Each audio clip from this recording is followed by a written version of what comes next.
Hello students, this video is about parallax method. Student parallax method एक ऐसा method है जो कि लार्ज डिस्टेंस को मेज़र करने के लिए यूज़ होता है but indirectly. So we can say that the indirect method of measuring large distances is known as parallax method. Parallax method में क्या होता है, जैसे let we consider this is an object. एक ही ऑब्जेक्ट को हम डिफरेंट पोजीशन से जब देखते हैं तो उस ऑब्जेक्ट की हमें डिफरेंट पोजीशन दिखाई देती है with respect to that position of the observer. Let we consider that ये हमारे पास कोई ऑब्जेक्ट है और ऑब्जर्वर ने इस ऑब्जेक्ट को ऑब्जर्व किया एट अ पॉइंट O1. तब इस ऑब्जेक्ट की पोजीशन कहीं और दिखाई दे रही थी, लेकिन जब उस ऑब्जर्वर ने उस पोजीशन को या उस ऑब्जेक्ट को O2 पोजीशन से देखा तब उसको उसकी पोजीशन डिफरेंट नज़र आई. सो उसकी पोजीशन, उसकी जो डिस्टेंस है उस ऑब्जेक्ट का, उसको फाइंड आउट करने के लिए हम पैरालेक्स मेथड यूज़ करते हैं. सो वी कंसीडर दैट कि ऑब्जेक्ट से O1 जो कि ऑब्जर्वर की फर्स्ट पोजीशन है वहाँ तक का डिस्टेंस है x. O2 से O तक का जो डिस्टेंस है that is also x, and the distance between two different position of observer we call it basis or denoted by small b. So the distance between the two observation point is known as basis. तो हमने जो formula पढ़ा था कि जो हम angle निकालते हैं, एंगल इज इक्वल्स टू, उसका फॉर्मूला क्या होता है, आर्क अपॉन में radius, and this is a angle theta which makes between the two position of an observer and denoted by theta. हम इसको बोल सकते हैं पैरालिटिक एंगल. सो यहाँ से एंगल थीटा हमारे पास क्या हो गया, दैट इज आर्क. आर्क है O1 के O1 O2 के बीच का distance that is b upon में रेडियस जो कि डिनोटेड बाय x.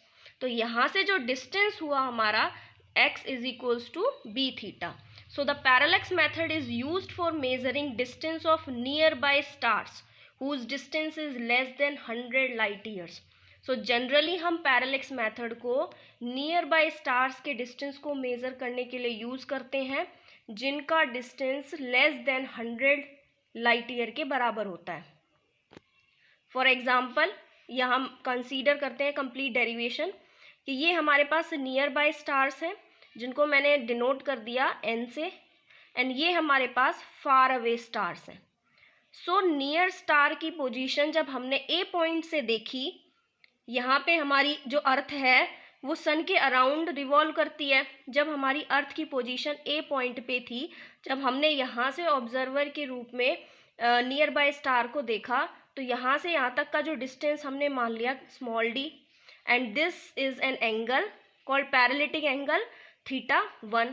और सन के सेंटर से जो अर्थ के सेंटर तक का डिस्टेंस होता है which is called 1 astronomical unit. 1 astronomical unit का डिस्टेंस होता है. जब 6 मंथ लेटर हमारी अर्थ इस पोजीशन पे आई और हमने यहाँ से स्टार को मेजर किया कि डिस्टेंस को यहाँ से हमने देखा स्टार को, तब एन पोजीशन पे जो स्टार था और सन से उस प्लैनेट तक की, अर्थ के प्लैनेट तक की हमारा जो डिस्टेंस हुआ that is also 1 astronomical unit.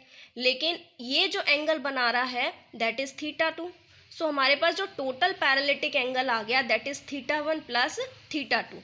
And far star से जो लाइट रेज हमारे पास आ रही हैं, उस लाइट रे और नियर स्टार से जो लाइट रेज आ रही हैं, उन लाइट रेज के बीच का जो एंगल होगा दैट इज ऑल्सो थीटा 1. क्यों? क्योंकि थीटा 1 मतलब angle ANS and angle FAN are called alternating opposite angles.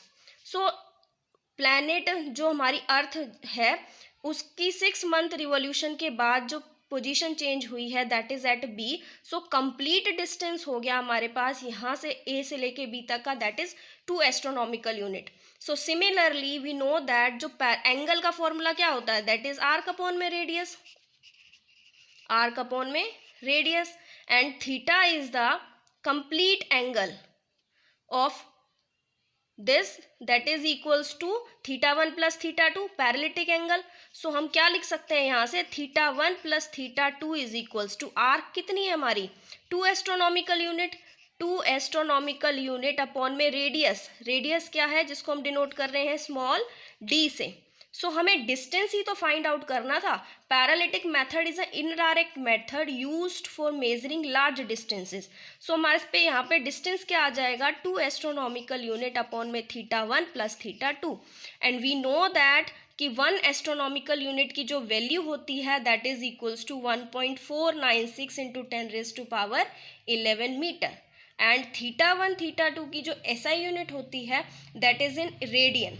सो हम θ1 θ2 की वैल्यू जो पुट करेंगे इस फॉर्मूले में वो रेडियन में चेंज करके करेंगे.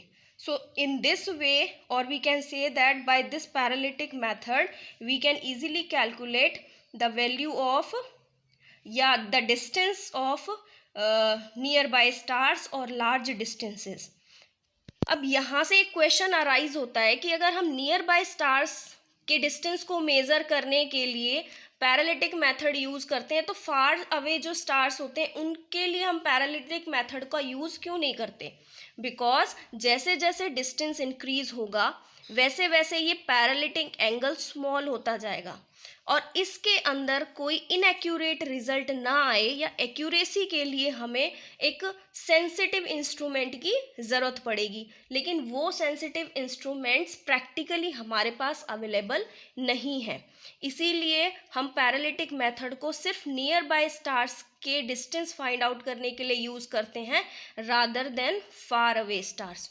फार स्टार्स के डिस्टेंस को मेज़र करने के लिए हम एक इंटेंसिटी मेथड का यूज़ करते हैं which is not in your syllabus of 11th class. So only you know about paralytic method और पैरालेक्स मेथड.